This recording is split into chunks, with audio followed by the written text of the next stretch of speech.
It's been a long journey. A long one, and to be honest, not an easy one.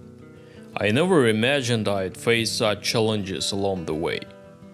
But nevertheless, I finally finished this master copy, so let me walk you through my process step by step. My name is Nick, this is my art channel, and here is finally the third part of my masterclass on the Caravaggio's technique, which I know some of you have been waiting for so long. This video will be the longest in the entire series because I have so much I'd like to share. I will try to be completely honest with you because I hope that my experience might be useful to you and help you avoid the mistakes I made myself. However, as always, let's start by me telling you about my plan for today's work. In the previous videos, which you, by the way, can watch in this playlist, we created a solid foundation for our future painting. We applied a burnt umber underpainting, then worked on the light areas of the face with titanium white, and began working with color, thereby laying the groundwork for future corrective layers. At this stage, you can see that the image looks flat and lifeless, so our task is to carefully work out the volume, deepen the shadows, and lighten the bright areas. In other words, we'll be modeling the form. Today we'll be acting as sculptors. In addition, using glazing, we'll adjust the color where necessary, and once the work on the face is finished, I will quickly paint the hair, deepen the background even further, add the final touches, emphasizing details with pure black, as Caravaggio himself did, according to some researchers. And of course, painting highlights. Now I'd like to say a few words about glazing. In the previous episode, we discovered that Caravaggio rejected the complex glazing system that was prevalent among Venetian masters at the time. Caravaggio, after all, painted in a more direct manner. However, he did use glazing as well. Caravaggio employed corrective glazing to refine the color where necessary. By studying his works, we can find evidence of his use of this technique. For example, looking at the grapes in the painting Bacchus, we can see the clear presence of translucent glazes of lapis lazuli, a very expensive pigment that was the main blue before the invention of ultramarine. Caravaggio also used glazing when painting elements of clothing. For example, in the red drapery, a layer of vermilion was first applied, which was then glazed over with carmine lake in the next stage. By the way, I have a video on my channel about this, so you can also watch it here. Now let's look at the supper at Emmaus, which I've already shown in one of my previous videos where I discussed the transparency of shadows in old master paintings. Here we can see that the shadows are rendered using transparent glazes over a dark ground.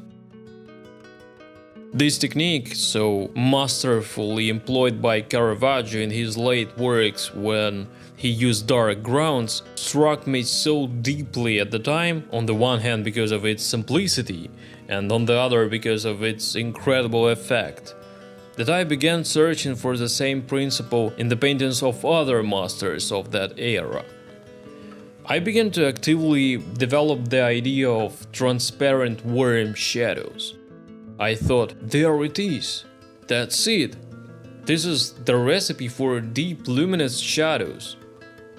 I was so obsessed with the concept of transparent shadows without using white that I fell into a trap. I became a slave to my own convictions and made a mistake.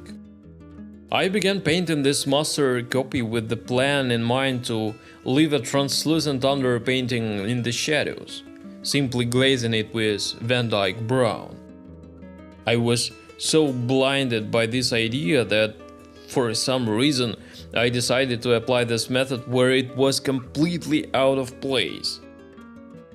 When I looked at the original of this painting, suddenly, in an instant, I had an epiphany, and I realized that in this particular painting, Caravaggio had used a completely different approach. Perhaps in this case, something like a dead layer was used. I began searching for information and discovered that, according to recent researches, some of Caravaggio's works feature a type of grisaille based on lead white, vegetable charcoal, raw umber, and carmine lake. I think that in the case of this painting, this method may have been used. In other words, it turns out that I chose a completely wrong strategy for this master copy. And this is a very good lesson for me. Really, a very good lesson. The irony is that I've always insisted that there are no universal methods, and that even a single artist's approaches can differ radically from one work to another. So, that was precisely why I struggled for so long to release the third part of this masterclass, because I simply didn't know how to get out of this predicament. When I first started working on the master copy, I had a clear understanding of what I was doing. I was confident and calm. You could even see in the video that my brushstrokes were quick, free, and confident. And then I hit a wall and didn't know how to get out of it for a very long time. So time passed, a month, 2, 3. The unfinished painting stood on my balcony, and David looked at me every time with silent reproach. And I made up my mind. I realized I couldn't put it off any longer. No matter how difficult it might be, I had to finish this work. So I dusted off the surface and revived it a bit with a medium, squeezed a few base colors onto the palette, and began to improvise. I decided to make the shadow side something like a grisaille, using Van Dyke brown, yellow ochre, and titanium white. I painted semi-transparently so that the underlying layer would show through slightly. I decided to try combining the two approaches, reasoning that I would learn from my mistake and turn a failed piece into a successful experiment. After all, a similar result can be achieved through different methods, and ultimately only the final result matters. Technique is undoubtedly very important, but it's not an end in itself. It is a means to achieve artistic goals. We shouldn't become slaves to techniques, in my opinion. Technique should serve us, not the other way around. So I worked patiently and moved forward slowly but surely. For example, I spent about 2 hours on the neck area, but in the video it takes only a few minutes.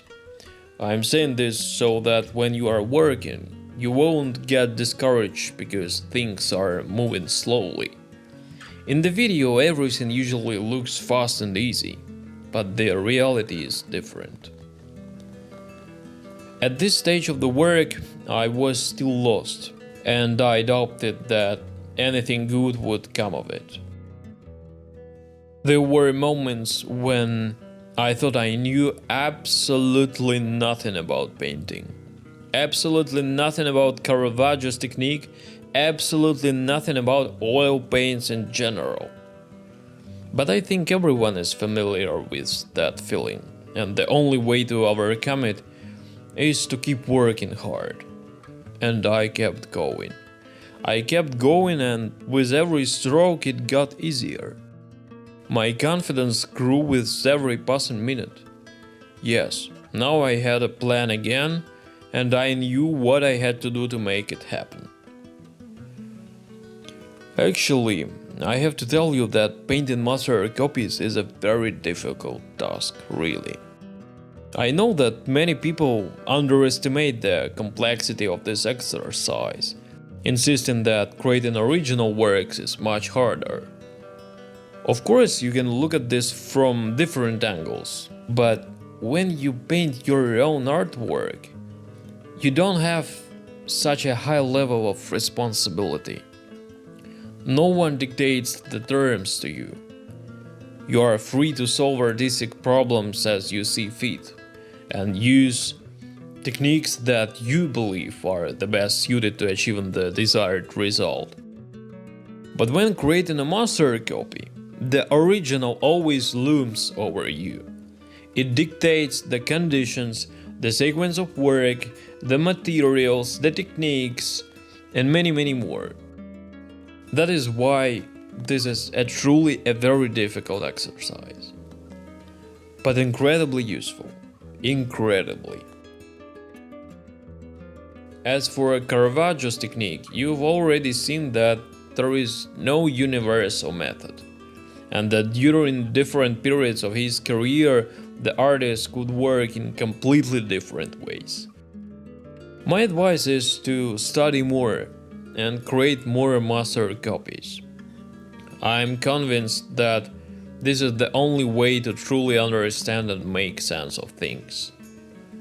Don't be afraid of mistakes, try different approaches and learn through practice. And don't give up if something doesn't work out. The effort you put in always pays off, sooner or later. I believe in that. I really hope this series has been helpful to you. If you would like to see the process of creating master copies of other Caravaggio paintings and are interested in this topic, let me know in the comments.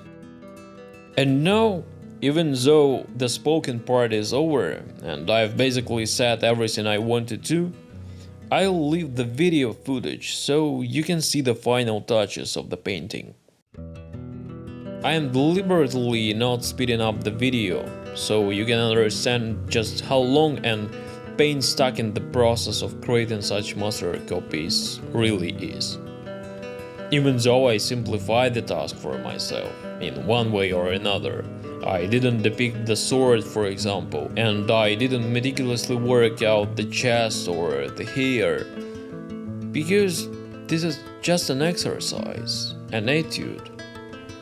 I just wanted to show you a general approach and share my thoughts, and I hope I succeeded. Anyway, thank you for your attention, my friends, and enjoy watching the last few minutes of this video. Bye.